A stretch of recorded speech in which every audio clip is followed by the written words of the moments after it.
bienvenue dans le podcast Transforme tes pépins en pépites. Je suis Muriel, coach en bien-être et art thérapeute. Je te propose ici de retrouver dans chaque épisode des partages, des conseils, des outils pour te sentir mieux dans ta vie, pour transformer tout ce qui te pèse, pour transformer le négatif en positif.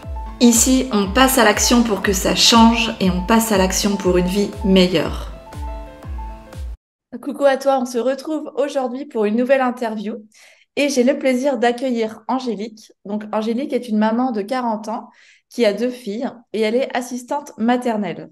Bonjour Angélique. Bonjour Muriel. Donc merci déjà d'avoir accepté mon invitation sur ce podcast Transforme tes pépins en pépites. Et tu es venue donc nous partager ton témoignage sur comment tu as pu traverser et tu traverses du mieux possible ce que tu vis en ce moment. Je rappelle donc dans ces podcasts qu'on est là pour partager nos expériences de vie, nos difficultés et nos obstacles et voir surtout à chaque fois comment l'être humain a une résilience en lui, comment on peut aller chercher cette force en nous pour pouvoir traverser ce chaos et petit à petit remettre de l'équilibre dans notre vie. Donc, on commence avec toi, Angélique. On va repartir quelque temps en arrière. Donc, je te propose d'aller un petit peu dans le passé. Et là, j'ai envie de te demander quelle est l'épreuve la plus difficile que tu as traversée dans ta vie.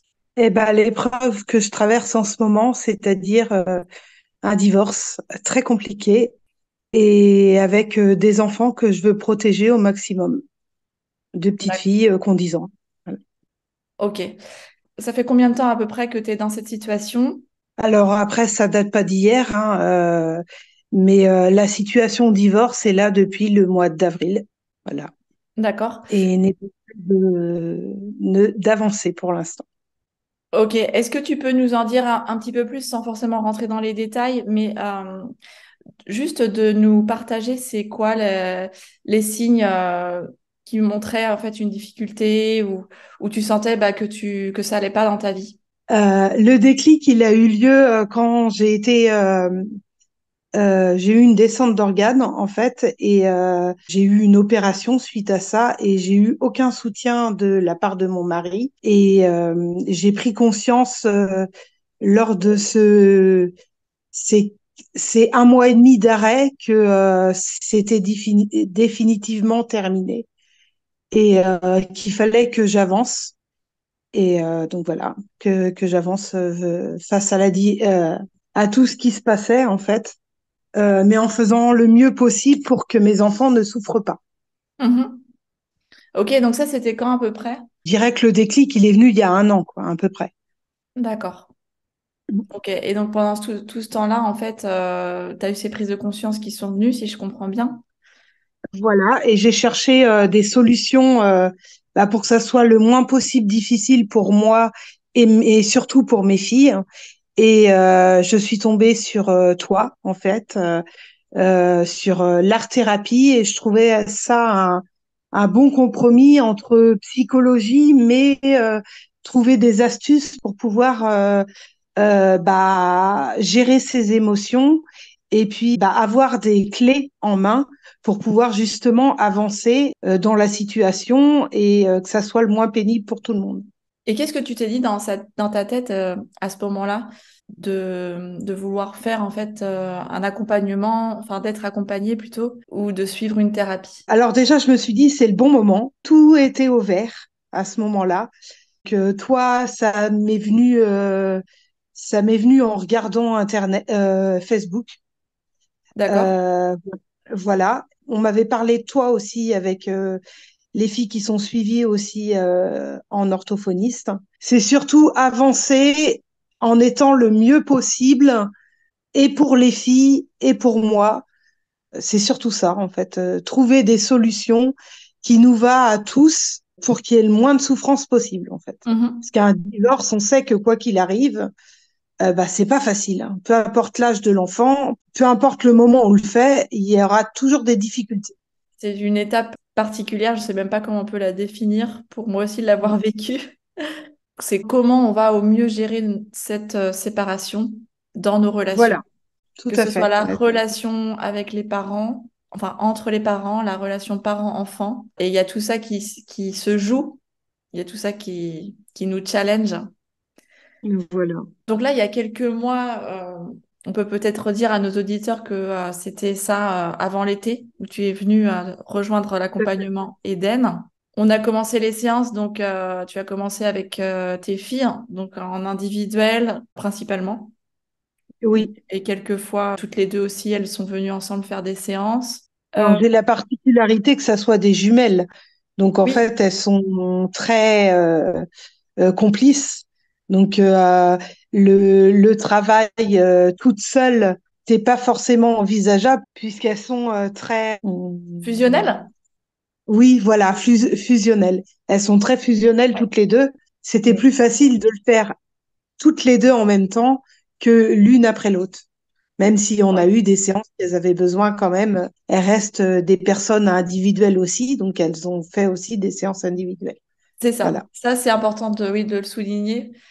Même Mm. si elles sont jumelles, ou même s'il y a ce lien très très fort entre elles, Mm. l'importance en fait de faire une séance individuelle propre à chacune pour avancer. Mais c'est vrai que elles s'entraident en même temps. C'est ça le C'est cadeau, c'est ça. qu'il y a du Mm. soutien, énormément de Mm. soutien. Ok, et donc du coup, quand vous avez commencé cet accompagnement, quels ont été les premiers changements que tu as remarqués? Alors déjà, on a recommencé toutes les trois à parler et surtout à s'écouter. Déjà ça. Et direct, tu nous as proposé donc l'art-thérapie, l'art de poser les choses sur un support, Mhm, entre autres le livre Sois toi-même, qui a fait qu'en fait, on arrivait à poser des choses. Quand on était très hors colère, on prenait une feuille et on vidait notre tête sur cette feuille, en fait. mhm. Et ça a permis de déjà calmer les conflits très vite, enlever les peurs, les inquiétudes que bah, tout ça peut procurer, en fait. Ok. C'est pas anodin, une séparation, donc Parce que, par exemple, avant, comment t'aurais réagi quand tu dis on a appris à s'écouter? comment j'aurais réagi? Alors déjà, je suis une personne qui est un peu fonction cocotte minute, donc je monte en température et je me mets à crier très très fort, ce que j'évite de faire maintenant, grâce à toi. Voilà. Tu peux dire plutôt grâce à toi. Oui, effectivement, oui, mais tu as très fortement contribué. Tu nous as donné les clés qui fait que j'arrive, moi, à gérer mon stress et mes pressions plus facilement. Ouais. Bah, Voilà. merci. Merci, mais c'est vrai qu'après, ce qui est important de dire aussi, c'est que parce que tu l'as mis en place aussi en application. C'est-à-dire, Voilà. on aurait pu peut-être faire l'exercice ou avancer et puis après ne pas mettre en application dans ton quotidien. Et c'est ce qui change tout aussi dans les résultats. Voilà. Ou Après, dans... après, les filles et moi, on va pas au même rythme. Elles, bah, en fait, on a des choses ancrées en nous. Moi, j'ai 40 ans, donc forcément, j'ai des choses ancrées dans mon cerveau, en moi, qui font que je réagis comme ça. Mais les filles, en fait, bah, elles ont que 10 ans. Donc, du coup, elles arrivent à mettre directement en place les choses que tu proposes. Et c'est même elles qui me reprennent et qui me disent, eh oh, maman, on a fait des choses avec Muriel, fais-les. Voilà, C'est vrai que les enfants vont vite, hein.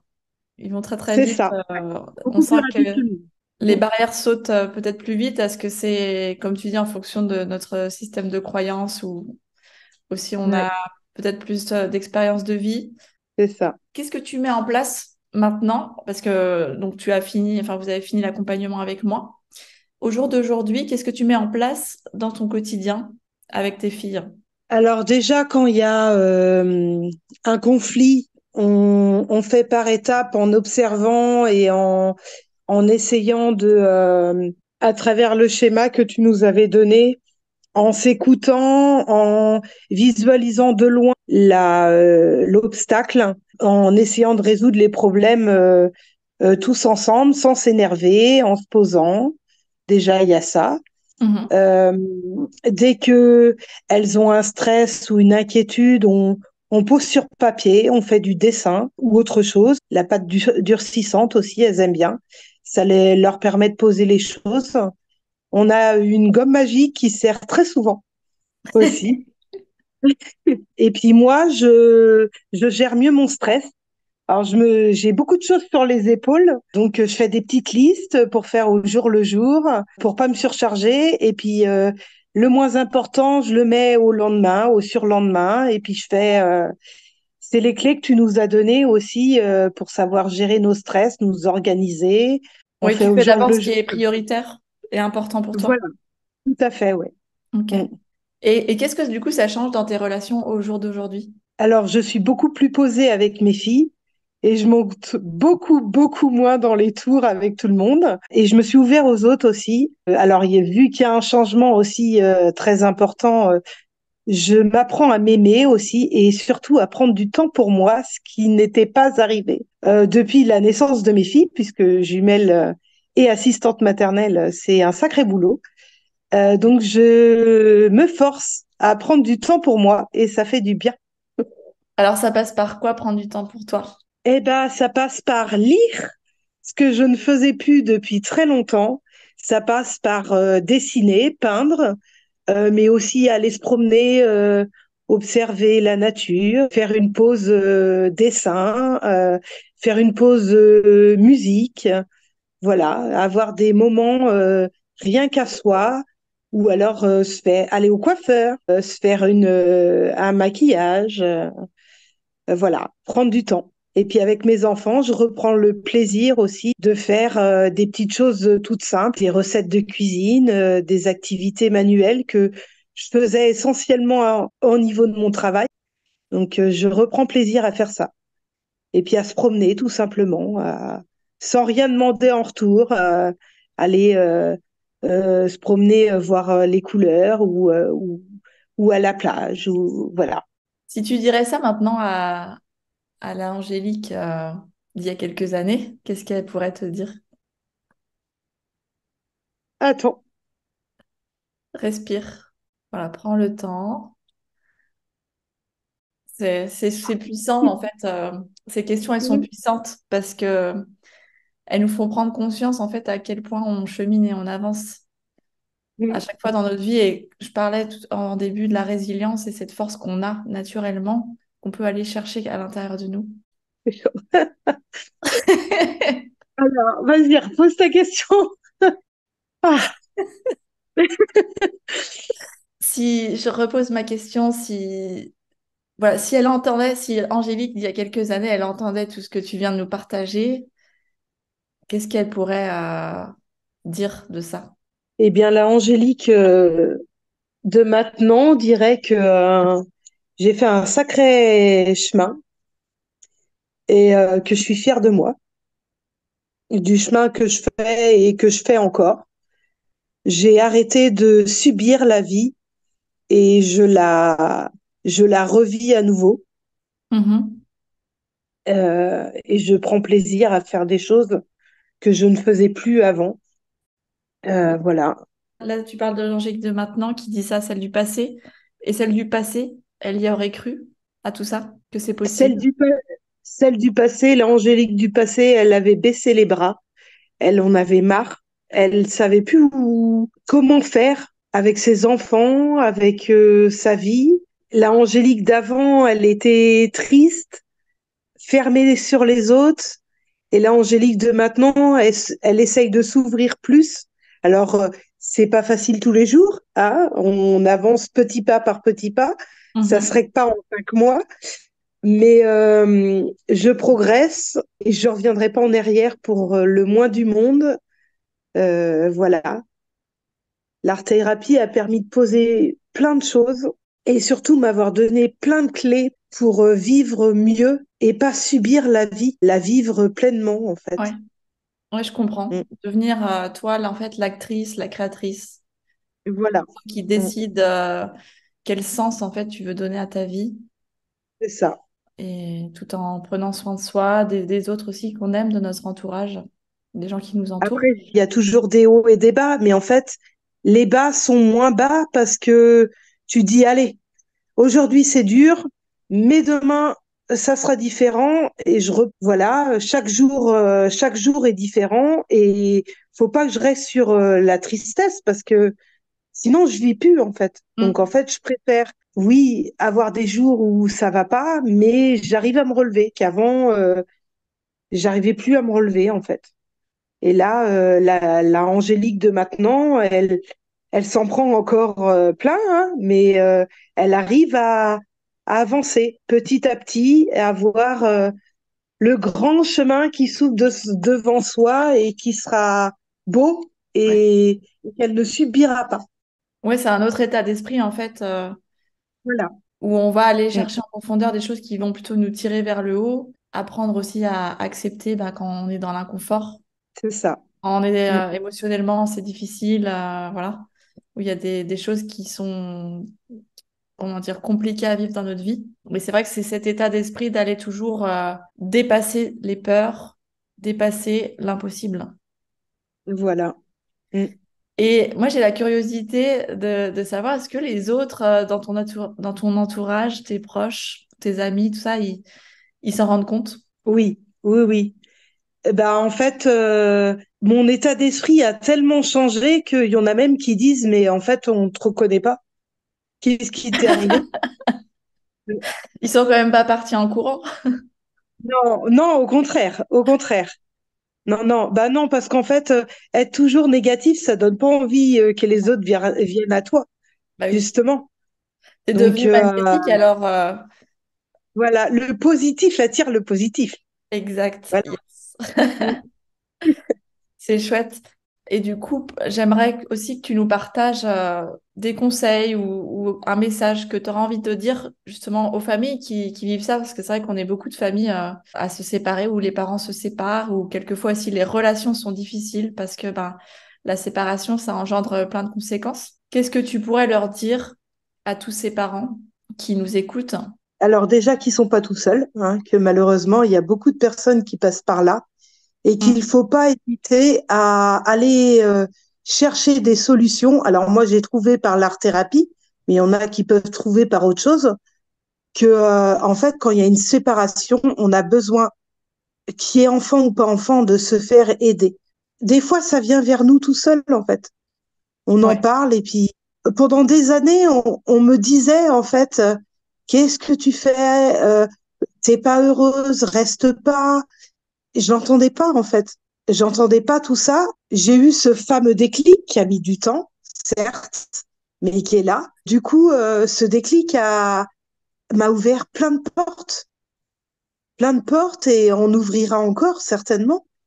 Mm. Et surtout, ben, dire aux gens que se faire aider, ils sont pas tout seuls, quoi. Il y a forcément une aide bon pour eux. Ouais, donc c'est déjà d'oser faire ce premier pas. Voilà, tout à fait. Oser faire ce premier pas vers les autres Ouais.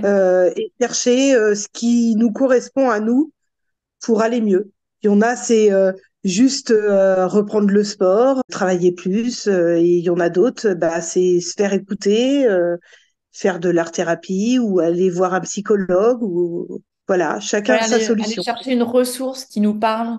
Voilà, et il faut surtout pas avoir justement honte ou peur de demander de l'aide parce qu'en fait, plus on va rester recroquevillé sur soi et moins on ira bien en fait. Commencer à ouvrir des portes, c'est avancer. Ouais. Mm. Ouais, j'aime bien l'image que tu nous partages. Et c'est Ouais. vrai qu'aussi bah, de rappeler que qu'on est tous des êtres humains avec des émotions et des Voilà, situations que l'on vit dans notre vie qui sont plus ou moins difficiles ou faciles selon chacun. Mais en tout cas, qu'on passe tous par ces moments-là.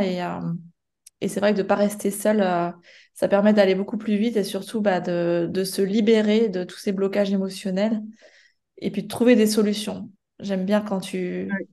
tu as dit deux, trois fois, aller rechercher des solutions, aller trouver bah, ces pépites, justement, ces ressources, ces trésors qui vont nous permettre de rebondir ou bah, de sortir la tête de l'eau. Voilà, ouais. Mm. J'aurais une dernière question à te poser, si c'est pas indiscret, tu fais le choix de répondre ou pas. Pour la suite de tes relations et de ta relation avec ton ex-conjoint, qu'est-ce que tu souhaites créer comme relation avec lui pour toi, pour lui et pour tes filles? J'espère que ça se passera dans l'harmonie le plus possible pour mes filles au moins, parce qu'elles le méritent. Et puis c'est toujours plus sympa de pas se faire la guerre en fait, hein. Moi, quand j'ai demandé le divorce, c'était pas pour faire la guerre, c'était pour être mieux. Voilà, je trouvais Mhm. plus ma place dans ce mode de vie femme conjointe, je trouvais plus ma place dans ce système-là en fait. Moi, je suis ouverte à tout, hein. S'il veut fêter Noël avec nous, du moment que ça se passe bien, pourquoi pas. Alors, j'ai eu deux étapes. J'ai eu une étape où j'ai eu de la grosse colère et que je voulais pas du tout qu'il fasse partie de notre vie, mais c'est pas possible quand on a des enfants. Donc, j'espère que ça va se faire dans l'harmonie et qu'on va trouver des solutions à chaque fois qu'on aura à prendre et que ça se passera bien. Et comme Voilà. tu dis, tu as ouvert ta porte, tu as ouvert une porte pour à Voilà. nouveau accueillir le fait que c'est le papa et que ce sera toujours le papa malgré ce qui s'est Oui, quoi passé, qu'il malgré la arrive, oui. séparation. Ouais, oui, quoi qu'il arrive, pour moi, il reste le papa des enfants. On a eu des merveilleux moments ensemble. Si on n'avait pas été ensemble, on n'aurait pas eu nos très beaux enfants. Bah oui. Et, et voilà, on a fait un bout de chemin ensemble, mais notre chemin, est fini. Et puis, je vais prendre une bifurcation et aller sur un autre chemin. Voilà, ça n'empêche qu'il fera toujours un peu partie de ma vie puisque il restera toujours le père de mes enfants et mes enfants ont besoin de lui. Donc voilà, j'espère que ça se passera dans l'harmonie. Voilà. Ok. Eh bien, je te propose, juste pour finir ce podcast, pour faire le lien avec le mot harmonie, est-ce que tu as une phrase ou un mantra, quelque chose que tu te répètes chaque jour pour justement maintenir cet équilibre, cette harmonie, cette paix intérieure? Chaque jour, quand je me lève, je me dis que c'est une nouvelle journée qui commence et que tout est possible. Yes! C'est Et mieux. et ça te fait sentir quoi quand tu dis ça? Bien. Et régulièrement, je me dis, j'ai confiance en moi, je peux le faire, je suis capable et mes filles, on le fait tous ensemble et ça donne une force en soi. C'est impressionnant. Ouais, de se parler. Et j'irais même plus loin, de d'écrire aussi sur le carnet, mais aussi de se parler, mais à haute voix, pas de le dire dans sa tête. Et le carnet, il est vraiment utile parce qu'en fait, forcément, tu as des épreuves de la vie, tu reviens dessus et tu dis, c'est vrai, parce que ton cerveau, il oublie vite. Mm. Et il faut que ça revienne lui redire comment on a fait. Et il est là grâce à ça pour dire, tu as déjà trouvé les clés, donc vas-y, refais. Ça a marché une fois, ça remarchera encore. Ça va s'ancrer dans la tête au bout d'un moment. Oui, parce que ça laisse une trace et ce carnet, il est là comme un support, comme une Voilà. ressource. Pour moi, pour les filles, ouais, ça, c'est un très bon support. Mm. Ok, bah écoute, Angélique, merci beaucoup pour tout ce que tu viens de nous partager. C'est super profond, intéressant et je pense que ça peut aider plein de monde aussi qui sont dans cette situation-là ou qui sont passés par là ou qui passeront par là. Voilà, ça fait partie de la vie. Donc, nous, en attendant, on se retrouve dans un prochain épisode. Si vous avez envie de témoigner aussi ou de partager vos expériences, si vous êtes passé par des étapes difficiles, eh bien, n'hésitez pas à m'écrire en message privé. Ce sera avec plaisir que je vous ferai une interview. Voilà, donc en attendant, merci beaucoup et puis je vous dis à très bientôt dans un prochain podcast. Ciao, ciao. Au Au revoir, Angélique. revoir, à bientôt. À bientôt et merci.